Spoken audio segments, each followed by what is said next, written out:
Eu abri o Instagram e tinha alguns stories de um amigo falando que recebeu o planner dele de 2026. A surpresa no olhar dele veio porque a compra, impulsiva, imagino eu, foi feita em alguma pré-venda semanas e semanas atrás e ele nem lembrava mais que iria receber. Foi como um presente que ele deu para ele mesmo. Pedi para ver por dentro, ao que prontamente ele respondeu que não vai abrir antes do ano virar porque dá azar. E eu fiquei pensando, azar? Não entendi o conceito, mas aceitei. Oi, gente, aqui é Elise e esse é o podcast do Nossa Literatura. Esse ano eu emprestei 5 livros, nenhum deles voltou, como eu já esperava. Eu sei que é preciso praticar o desapego, mas a gente recebe tanto incentivo para ser possessivo com as coisas e as pessoas que é gata. Mas com os livros eu já estou tranquila. Eu meio que empresto como um presente mesmo, porque eu quero que eles circulem. Quando eu era mais nova, eu estava lembrando aqui, eu sentia muito ciúmes dos meus amigos. Queria estar incluída em tudo, porque eu não queria perder a conexão com ninguém, era isso que eu pensava, pelo menos. Desculpa por ser intensa, eu li Clarice Lispector na adolescência. Brincadeiras à parte, eu fiquei pensando nos últimos tempos sobre como eu crio as minhas relações afetivas de amizade ou românticas. Quando a gente para falar de amor, quase sempre passamos pela paixão, pelo romantismo, e eu fiquei pensando nisso. Mês passado, terminei de ver a terceira temporada da série Invasão, sai pela Apple TV. A primeira temporada é um primor, a segunda é meio estranha e a terceira é uma decepção, mas eu sigo vendo porque eu já me apeguei e eu sou teimosa com os meus apegos. Alguns momentos da terceira temporada são interessantes, como quando alguns humanos percebem que os aliens, sim, é uma série de aliens, vão ganhar a batalha contra a humanidade porque eles são só, dividem uma consciência coletiva e trabalham igualmente pelo bem comum. Se um sente, todos sentem, se um sofre, todos sofrem.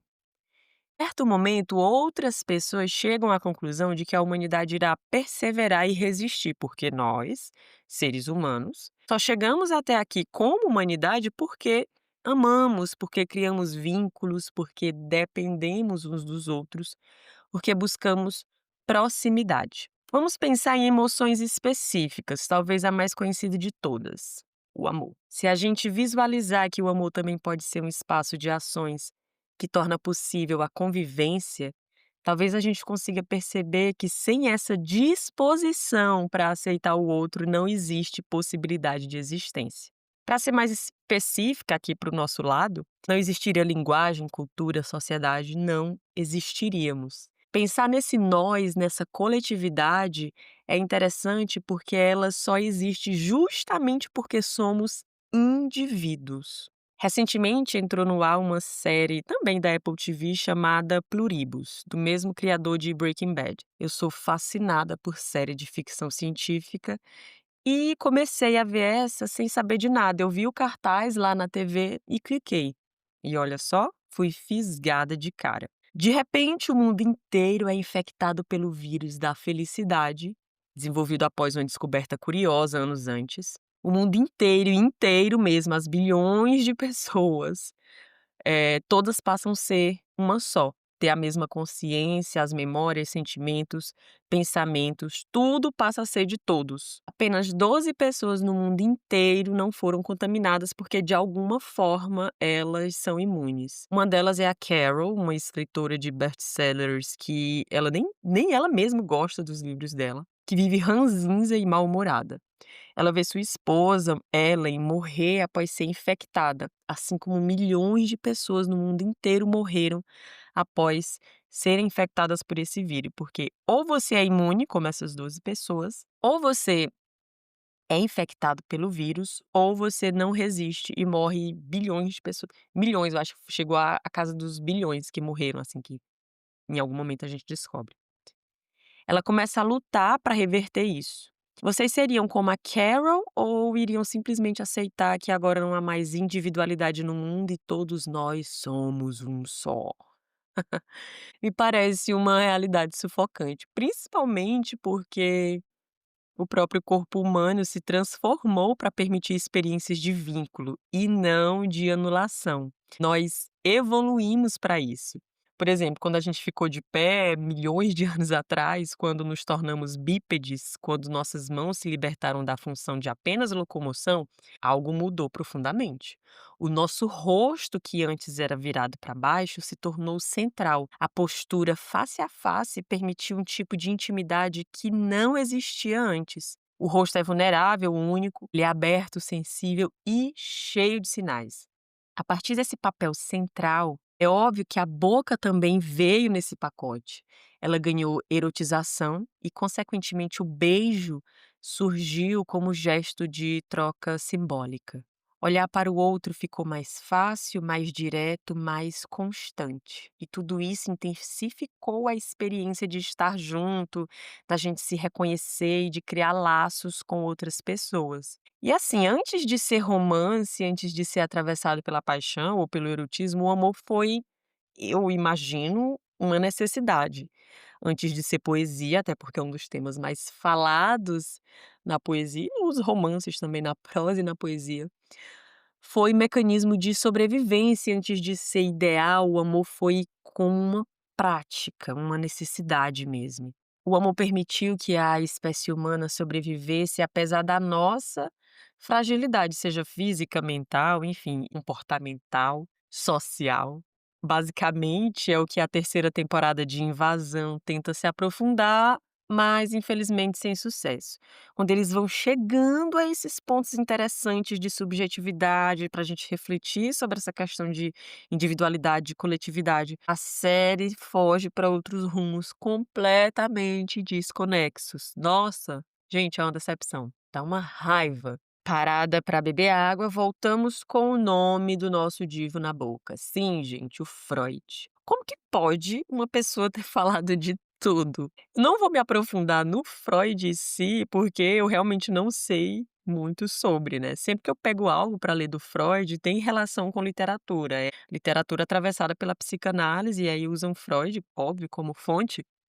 E aí, é um assunto que eu gosto bastante de ler, assim, pessoalmente mesmo, não é nem para estudo, para pesquisa, porque eu acho interessante, mas não vou me aprofundar tanto. Mas assim, o Freud, pelo que consegui ler, ele fala que todo amor adulto é, no fundo, uma repetição. Repetição de alguma forma de cuidado que marcou nossa constituição, nossa criação, nosso crescimento. Não é uma cópia e nem um espelho, é como se fosse algo que ficasse ecoando o resto da nossa vida.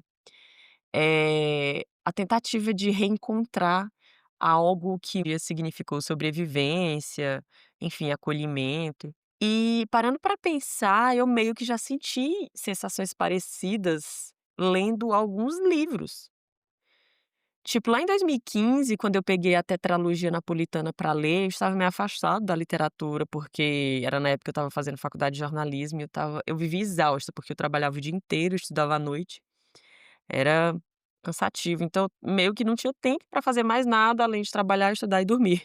Uma amiga chegou para mim lá da faculdade e recomendou a Helena Ferrante. E aí eu fui ver qual era dessa mulher. E olha só, eu li os 4 livros da tetralogia em pouco mais de um mês. Eu lia no ônibus, eu até esqueci que enjoava. Lia ao acordar antes de dormir, faltei até aulas para ficar lendo em paz lá na biblioteca da faculdade. É uma sensação deliciosa. O meu cérebro parecia ser inundado de ondas orgásticas, prazerosas, viciantes, aditivas. Eu não imaginava sentir, eu realmente senti amor, raiva, esperança, tristeza, alegria, lendo a história daquelas 2 amigas. Quando eu era adolescente, eu li Mar Morto, do Jorge Amado, e eu lembro, gente, que eu ficava nos corredores da escola, lendo e me perdendo naquela história de amor.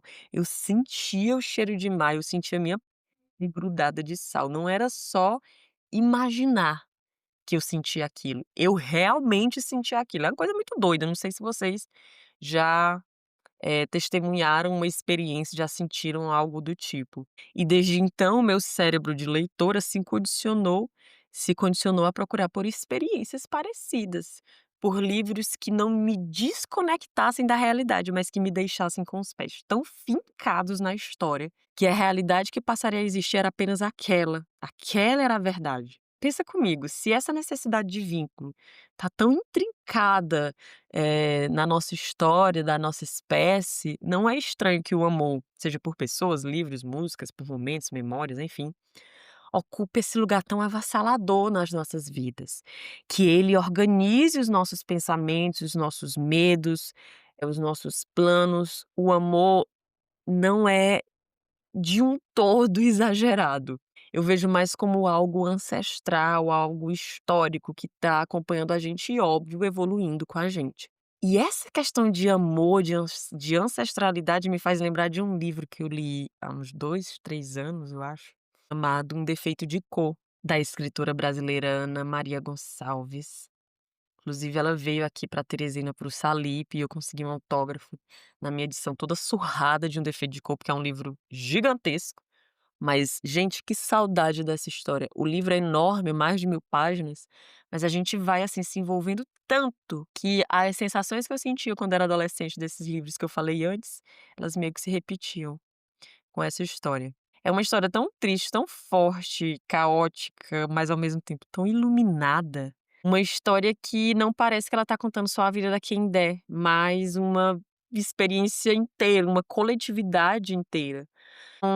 Livros como esse que desorganizam nossos sentimentos, mas organizam nossas paixões, digamos assim. A literatura, a gente sabe, é construída em cima desses mitos, dessas histórias, e a literatura é a própria que alimenta os mitos. A gente sabe que o mito não tenta explicar o amor racionalmente, ele tenta capturar recortes de essência da energia que aproxima, que cria esse ordenamento, essa conexão. No mito, assim como na evolução da espécie, o amor é o que faz o mundo deixar de ser caos, ou então faz a gente se entregar completamente para ele. 2026 e o Clube Nossa Literatura completa 7 anos. A nossa empreitada do próximo ano será ler a obra completa do argentino Jorge Luis Borges, O Senhor do Caos Organizado. Esse homem criou um universo caótico perfeitamente padronizado. Foi com Borges e Bioy Casares, o amigo dele, escritor também argentino, que eu tomei conhecimento de outro senhor, mas dessa vez alemão, chamado Schopenhauer. Aquele mesmo da frase, a famosa lá do Twitter, das redes sociais, a ânsia de ter e o tédio de possuir.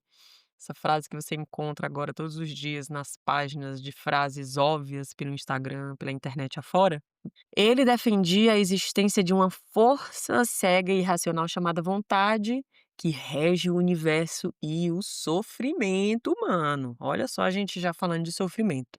Eu estava falando de amor pra lá, desejo pra cá, sensações, mas o Schopenhauer chegou com os 2 pés na porta para tirar nosso cavalinho da chuva, pra gente refletir que a maior parte da existência de amor é sofrimento. Segundo ele, porque amar é desejar e desejar está em falta, e olha só, está em falta dói. Ele tá basicamente olhando pra gente e dizendo: "Ei, bota a mão na tua consciência um minutinho". Resta você botar ou não, porque aí já não é comigo, muito menos com o querido Schopenhauer, aí você sabe o que você faz. Ele acreditava que o amor apaixonado é uma espécie de truque da vontade. A vontade quer perpetuar a espécie a qualquer custo, e ela faz isso usando o desejo como isca. Vejam bem, o indivíduo sofre, mas a espécie se mantém. É cruel, mas faz sentido. Será mesmo? E talvez por isso a paixão tenha essa mistura estranha de euforia e desespero. E como hoje eu já estou pegando aqui nas mãos dos europeus, me perdoem. Eu disse que eu ia falar só de latino-americano, mas óbvio, não é bem assim. Vamos falar do Lacan. É, gente, vamos meter o Lacan aqui na história. A primeira vez que eu ouvi esse nome foi no segundo semestre da faculdade de jornalismo.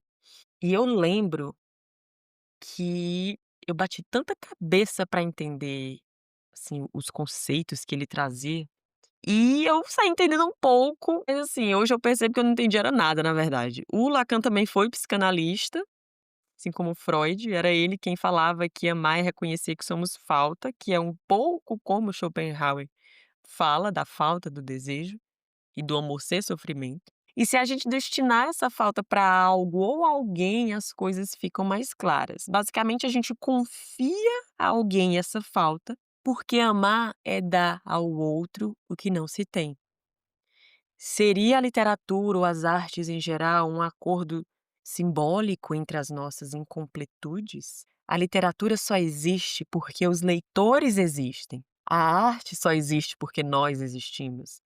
Assim, desse jeito mesmo, individualmente. Por isso, realidades como a de Pluribus ou de Invasão são distópicas e aterrorizantes. Nessas realidades, a gente poderia até deixar de sofrer, no caso de Pluribus, mas a gente deixaria de amar, de criar, de ser, de sentir essa incompletude, a pulsão da vontade, do desejo, o sofrimento. E eu acredito que não seria tão interessante para a nossa evolução como espécie, como seres humanos. Hoje em dia, eu realmente acredito que o amor não é um sentimento que aparece na vida adulta para nos atrapalhar. Eu vejo mais como um sentimento estruturante. Ele está na origem da espécie, no corpo, no cérebro, no nosso comportamento, e ele é tão antigo quanto a linguagem, né, que enfim, o amor só existe por causa da linguagem. Tão necessário quanto a convivência e tão fundamental quanto a comida. Se a ideia de amor nos faz sofrer, talvez a gente precise perceber que essa ideia só existe porque nós a criamos, criar um amor que busca vínculo, proteção, continuidade, um sentimento que carrega a camada psíquica, que busca reencontro, acolhimento, completude, reconhecimento. Ele carrega essa camada simbólica e, acima de tudo isso, além do simbolismo, tem a camada cultural que promete perfeição e quase uma salvação. É uma forma meio romantizada de ver o amor. E essa salvação, dentro do conceito cristão, sacraliza o ser para que a perfeição pura seja alcançada. Muitas pessoas veem a arte, me detenho aqui à literatura, como algo sacro, puro, intocável. Não podemos falar mal, não podemos questionar. Literatura acima de tudo. Eu não gosto dessa ideia, talvez por isso que eu gosto tanto dos livros do Roberto Bolaño, que chega grandão sem medo para tirar a literatura desse altar, desse pedestal, para tirar as artes desse altar em que foram colocadas. Ao ler 2666 ou Os Detetives Selvagens, do Bolaño, eu tive a certeza que aquelas sensações que a Elis leitora de anos atrás busca até hoje, podem ser ressignificadas, podem chegar de outras formas, porque tudo é cíclico e a literatura não nos deve nada. Quando a gente vai pegar um livro para ler, ele não tem que entregar nada pra gente, ele não tem que, ele apenas entrega, ele tá ali. O que você vai fazer com essa entrega, aí já é com você. A literatura só estará lá, sempre, para sempre, nos esperando. Eu acho que entender isso me fez ressignificar minhas relações, não só com a forma como consumo arte, mas como fortaleço as minhas relações interpessoais. Talvez o trabalho de amar seja o trabalho de despertar o amor dessas expectativas acumuladas, seja para ler um livro ou para amar alguém. Reconhecer que o amor pode ser profundo sem ser perfeito, que ele pode ser inteiro sem ser épico, que ele pode ser transformador sem ser redentor. Antes de buscar formas de recuperar o amor de volta, a gente deveria se perguntar: o que é que eu faço com o amor que existe em mim?